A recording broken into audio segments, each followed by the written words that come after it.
Hello and welcome back to Reviewing with an Advantage.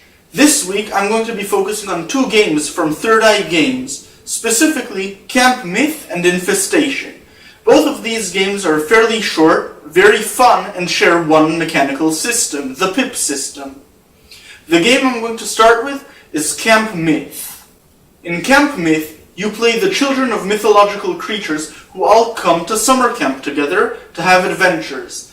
The game revolves around learning, getting merit badges, and having fun, wacky adventures together. The book itself is really small, around 100 pages long, and is all black and white art except for the cover, which is full color. The book starts out in a very standard way, explaining what role-playing games are, what you play in Camp Myth, how the system works in its fundamental way, and an example of play. The first chapter is Camp Life. Camp Life describes what Camp Myth is all about, how it works, the places in it, the counselors you can find in it, the various activities you do, how you get there, and basically all the peripheral information about the camp itself in the world of the game. The only thing missing from this chapter is a map of the camp. They explain in detail where and what every location is, and there is an abundance of locations, however, no map or illustration of where everything is provided. Right after that comes a chapter on outfitting your camper. This is basically character creation.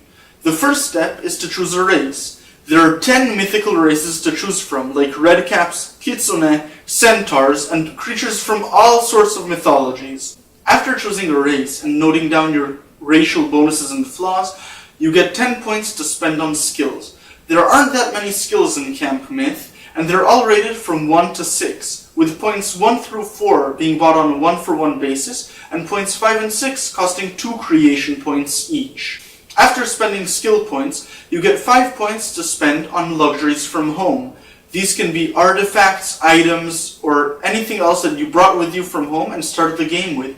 These items should have some significance for your character on an emotional level. That wraps up character creation in Camp Myth. Right after that, we get to the chapter on conflict and how the game runs. The system is very simple. Whenever you try to do something, you choose an appropriate skill. Take that amount of white d6s, that's 6-sided dice, check the environmental hindrances, things that make the task harder. Take a number of black 6-sided dice equal to what the GM tells you. Roll them all together. Each die that shows 4 and above counts as a success. Black successes cancel out white successes. You need to have white successes equal to the challenge difficulty or challenge rating of the task you're trying to accomplish. As for martial conflict, it runs exactly the same way. You have to roll your skill dice, and you get black dice according to your foe's skill and armor. The amount of successes you get determines the amount of damage you do. Know that there are 2 types of damage tracks. There's homesickness, which is your mental damage, and your hits, which is your physical damage. You can always choose to convert one type of hit to another when you soak a hit, but you have to convert it to twice that amount of hits. Afterwards comes a relatively large chapter on NPCs and monsters.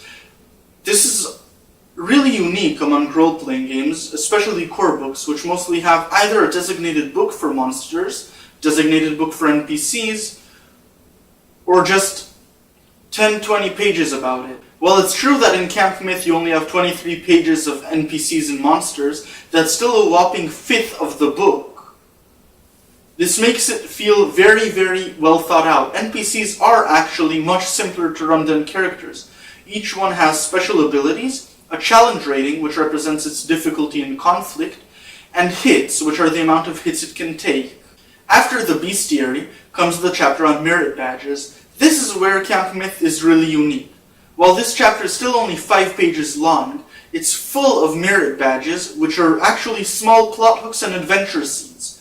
Each merit badge has requirements that characters need to have their skills in order to try to get, and they have a task which you need to fulfill in the story, in the game, in order to get it. And then they have a reward, which is both something in the story and something mechanical. This is a very fun aspect of Camp Myth, and I don't see a lot of games do stuff like this. After the chapter on merit badges come the sample adventures. There are 3 of these, and they're all very fun. There's a talent show, there's monster hunting. Basically, each one has a summary and a paragraph or 2 on each scene that the characters go through during the adventure. These are not sufficient, in my opinion, to actually run the adventures without either really railroading the players or expanding the adventure very, very much. However, they're good guidelines to build from, and they give a lot of inspiration.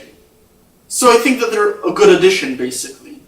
So in conclusion, the good about Camp Myth: it's fairly short and easy to read. It's very unique and inspired and pretty fun to play. The neutral about Camp Myth: the system is very abstract and very simple. While this fits the tone of the game, some people would prefer more options or a more modular system. While it should be pretty easy to hack more additions, it would have been nice to add a page or 2 of these additions. The bad about Camp Myth: the art. The art in the book is okay, and that's about it. In addition, they contracted several different artists who each speak in a different stylistic language. That means that you can find really realistic drawings on one page and very cartoonish drawings on the next. I just don't like it aesthetically. I think that it's all over the place, and I think that this is the thing that they should work on most.